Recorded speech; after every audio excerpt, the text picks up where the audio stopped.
Hello friends, नमस्कार and welcome to Komal Nahta official. इस video में हम बात करेंगे हमारी फिल्म इंडस्ट्री के एग्जीबिशन सेक्टर के बारे में, यानी सिनेमा इंडस्ट्री के बारे में। सिनेमाज जहां पर आप और हम फिल्में देखते हैं, चाहे वो मल्टीप्लेक्सेस हो या सिंगल स्क्रीन सिनेमाज हो, उस क्षेत्र की, उस सेक्टर की बात करेंगे। लेकिन सबसे पहले आपको याद दिलाना जरूरी है कि अगर आपने अभी तक हमारे चैनल को सब्सक्राइब ना किया हो तो इस वीडियो को देखने के बाद तुरंत बाद जरूर कीजिएगा।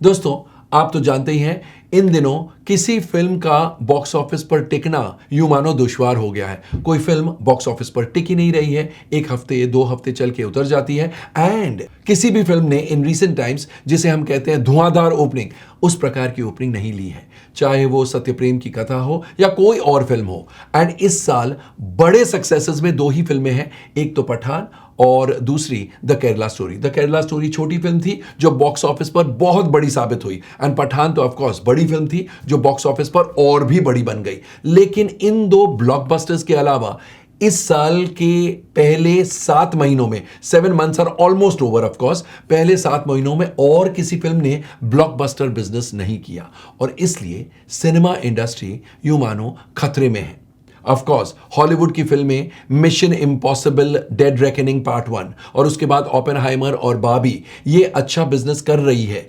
मिशन इम्पॉसिबल ने 2 हफ्ते अच्छा बिजनेस किया, ओपेनहाइमर का फर्स्ट वीक खत्म होने जा रहा है, बाबी का भी फर्स्ट वीक खत्म होने जा रहा है, और इन फिल्मों ने यूं कहिए सिनेमा इंडस्ट्री को या एग्जीबिशन सेक्टर को राहत दी है, क्योंकि इससे पहले हमारी हिंदी फिल्मों का बिजनेस कमजोरी रहा है। इनफैक्ट कुछ फिल्मों ने तो अलार्मिंगली लो बिजनेस किया है। आपको यह जान के ताजुब होगा कि अभी पीवीआर और आइनॉक्स और सिनेपोलिस जैसे नेशनल मल्टीप्लेक्स चेन्स भी रीथिंक कर रहे हैं कि उन्हें और सिनेमाज शुरू करना चाहिए या नहीं चाहिए। ऑफ कोर्स जो मल्टीप्लेक्सेस ऑलरेडी रेडी थे या 90% रेडी थे, चाहे वो पीवीआर आइनॉक्स के हो, PVR INOX is now a merged entity, या फिर सिनेपोलिस के हो, उनको तो शुरू करना जरूरी था। लेकिन do you know something,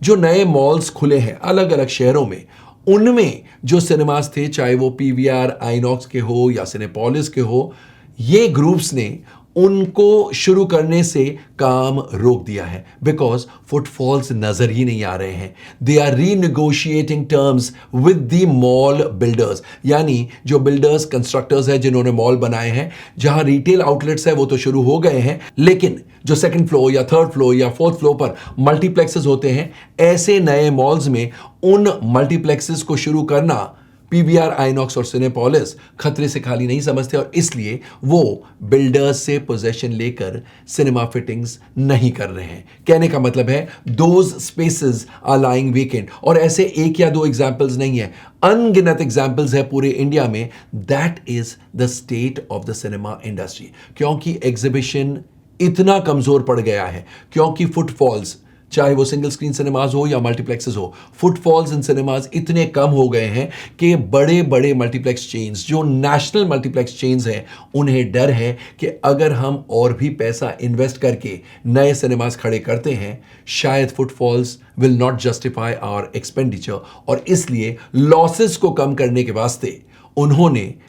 builders constructors से रीनेगोशिएशंस शुरू कर दिए हैं। उनका यह कहना है कि अगर आप रेंटल कम नहीं करते हैं तो हम सिनेमा घर नहीं चला सकते हैं। It's indeed a very alarming situation, और ये सिचुएशन आने वाले टाइम में इंप्रूव होगा ऐसे लगता नहीं है। Of course miracles never cease, कभी कभी सीधा टाइम चेंज हो जाता है, हो सकता है बॉलीवुड के साथ भी ऐसा हो, लेकिन साइंटिफिकली अगर हम असेस करते हैं तो ऐसा लगता नहीं है कि समय बहुत जल्द बदलने वाला है, अच्छा समय इमीडिएटली आने वाला है। फुटफॉल्स की कमी आने वाले महीनों में भी ऐसे लगता है कि रहेगी, और इसलिए ये नेशनल मल्टीप्लेक्स चेन्स, चाहे वो पीवीआर आइनॉक्स हो या सिनेपोलिस हो, they will have to rethink and they will have to consider whether they ought to start more multiplexes, more cinemas, or put a complete halt, क्योंकि जब तक फुटफॉल्स ना हो तब तक सिनेमाज को ऐड करना या सिनेमाज के लिस्ट को बढ़ाना सेंस नहीं रखता है, बिकॉज